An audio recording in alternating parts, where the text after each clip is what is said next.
to Marth and the Machines and another battle report. In the never-ending crusade to sift through all available scenarios, we chose Crossroads from the older Prime remix.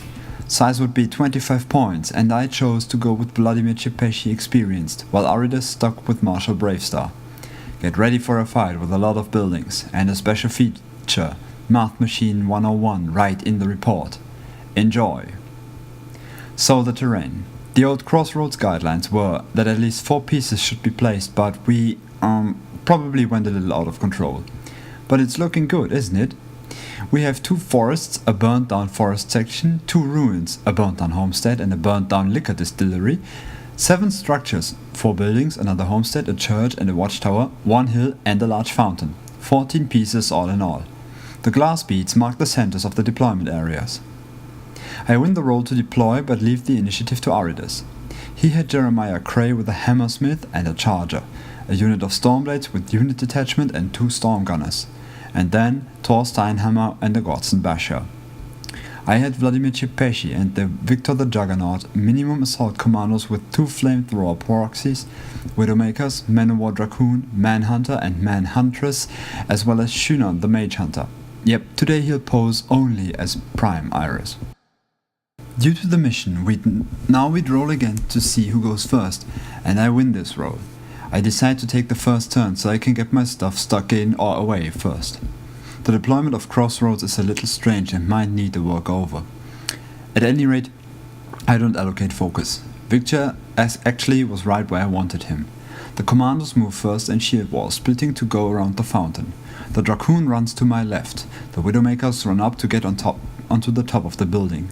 Vladimir moves, puts a sail on Victor, Hand of Fate on the commandos and Transference on himself. The Manhunters advance to a different position in expectation of a Stormblade assault. Shunon concludes the turn by advancing through the forest and firing a disruptor bolt at the charger. In his turn, the Hammersmith gets a focus and runs. Kraye activates and casts Easy Rider, then moves, firing at and missing the male hunter. The charger moves and fires at Shunon, missing, at least. Then Thor drives the Basher, moves and tunes his damage up. The Basher then grand slams the charger in the back, sending the charger flying to the woods but not hitting Shunon. However, it then follows up and flag fields, and with the boosted damage takes the elf out. I should have seen that coming. The Stormblades advance and fire at Victor, doing some damage. Round 2. I give a focus to Victor and upkeep all spells. The Dracoon makes a right by attack to get within 6 inches of the Hammersmith, fires a shield cannon shot and deals 5 damage to it, then rides back. The last Widowmaker moves onto the roof and opens fire with the others, sniping away at the Hammersmith to take out the left arm, but they'll need another turn of firing. The male hunter moves to get a better line of sight on Kraye.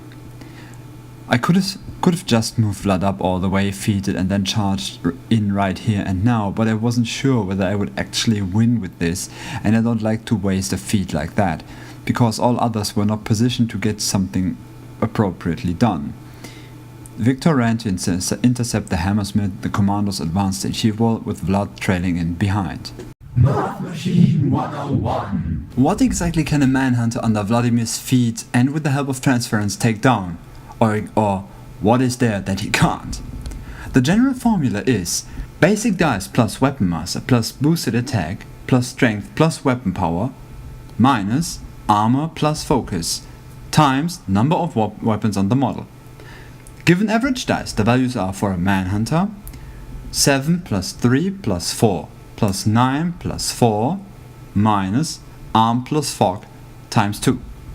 Now, when using the caster's fog and arm values, the guideline is if the result reaches 20, you win.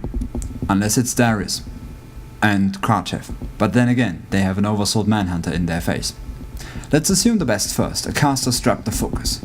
That makes for a focus value of 0. Checking the given values, can be safely said that anything but Krachev and Darius will fall on average dice. Even Gordon takes the necessary 18 damage.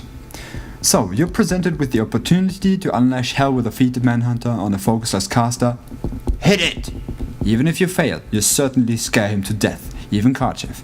Anything in the 17-16 range should certainly be hospitalized, and everyone below will simply flee the board. If they hog in one focus, this just saves the very heavies from defeat. Armor 17 is still out. 2 focus means no rest for the average Arm 16 caster and decreasing continually.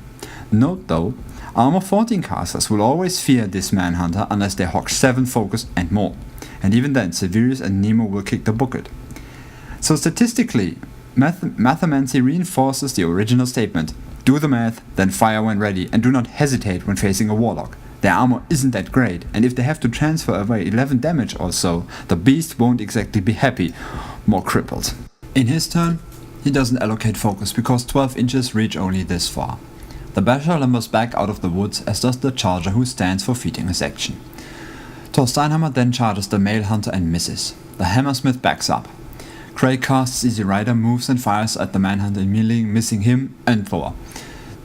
The Stormblades advance, and since the units and UAs both stack with the Stormgunner's weapons, they fire at the Assault Commandos, killing 2 and the Flamer with a very lucky blast. Due to this, Vladimir is on fire now. Shoot! Round 3. Vladimir is damaged by the fire. No focus is spent, all spells upkept. The Widowmakers snipe the Hammersmith's left arm, breaking it. Victor advances a bit. The Dracoon again right by fires his shield cannon, missing. The Manhunters runs in Kraye's direction. And now my goof up. The Manhunter attacks and kills Thor. Sheesh. Just feet, walk around, risk a free strike, then pound Kraye into oblivion. The remaining AKs move over in shield wall and fire, killing 2 Stormblades. Then Vladimir casts Wind Blast straight in front of the AKs. I guessed that he'd assault me, but I should just have put it right where he was to get him to assault me. Vladimir could have handled the unit by himself. His turn, he gives the 3 focus to the Charger. Kraye chickens away and casts Full Tilt on the Hammersmith, which moves. The Charger moves and fires at the Widowmakers, taking 1 out. The second shot misses. The Basher advances to keep the Manhunters on their toes. Stormblades fire again, killing 2 more, including the Flamer, but the Commandos make their check. Round 4. The fire still burns Vladimir. I upkeep all spells, then the Assault Commandos get the Assault and Battery order against the Stormblades, and between that, the Manhunters and Vladimir chopping down the officer, the Stormblades are taken out. The Widowmakers snipe the Charger. Victor and the Dracoon advance, keeping a certain distance. Kraye's on, upkeeps Full Tilt, loads the Hammersmith and Charger with 1 focus. He then activates, casts Easy Rider and feeds, advances up and fires a boosted shot at the Widowmakers, hitting and killing 1. The Charger uses his reposition to change facing, aims and fires at the Widowmakers, killing the 3rd, but they make their check. The Hammersmith charges the Dracoon over the low walls, unhorsing him with the charge attack, moving into Victor with beatback, pounding all his further attacks into him, not taking anything out. Round 5. The fire burns for another point. I give 3 focus to Victor to trash the Hammersmith and upkeep Hand of Fate as well as Transference. Assault Commandos and Manhunters run. The Manhunters spread out so that the Basher can only get 1 of them with Flakfield. The Widowmaker snipes Kraye. Vladimir runs back. I first intend to dumbly use 3 focus to clobber the Hammersmith, but then I wouldn't get Kraye and nothing would have been won. Then I remember what got me into the game first of all. Power attacks! I spend a focus to initiate a power attack, throw and I boost to hit. I hit and throw the Hammersmith away to the homestead. After deviating, it smack lands in the middle of the small courtyard. I boost the throw damage, but it's not exactly outrageous. Now the path is free and the Man-O-War Dracoon charges Kraye with a fully boosted attack from Transference. He hits like a truck and leaves Kraye at 2 health. Oh well, too bad, but victory was close. His turn, he allocates 3 focus to the Hammersmith, uses 1 to shake the knockdown effect. Then he simply withdraws Kraye with the right by attack ever since he has parry, firing at the Dracoon, not killing him though.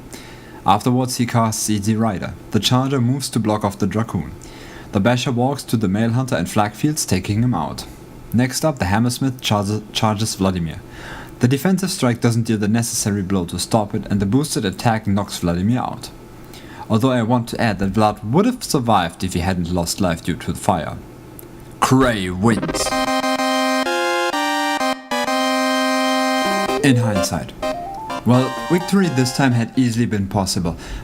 I just would have had to insist that he allocated his focus the way he originally did. He gave 1 to the Charger and left Kraye with 2, which would not have been enough for Easy Rider. Maybe I'm too kind, but any smart opponent would not have forgotten. And I probably needed some punishment for setting Vlad on fire out of stupidity, and forgetting about healing. I still keep the AKs with him though, because under Hand of Fate they rock, and they make suitable feed targets too. Fine-tuning the Vladimir list will take some more time, but for me the 7, or rather 5+2 unit slot is set with minimum AKs and 2 flamers. I also deem 2 manhunters set, and 1 jack, but I could not use the Marauder as it's in the process of being painted. That's 13 points, leaving me with 12. Next game I guess I'll simply switch the elf with the bullseye on for Meddling Corbeau and the War Dog, which should come in very handy against charging Warjacks and, in combination with Might of Kings, can boost Vladimir's melee defense to extremes. Until then, farewell.